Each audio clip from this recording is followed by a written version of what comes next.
माननीय उद्धव ठाकरे यांनी प्रतिसाद दिला, तो प्रतिसाद सुद्धा महाराष्ट्र हितासाठी. आता ह्याच्यामध्ये अटी शर्ती वगैरे आल्या कुठे? नाही आल्या. कोणती अट, कोणती शर्त आहे?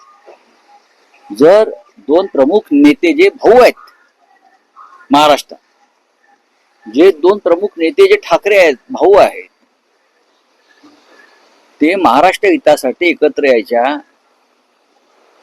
विषयांवर त्यांची सहमती होते, तर त्याच्यामध्ये फार वादविवाद करणं योग्य नाही. या मताचा माझ्यासारखा माणूस सुद्धा आहे, एक लक्षात घ्या.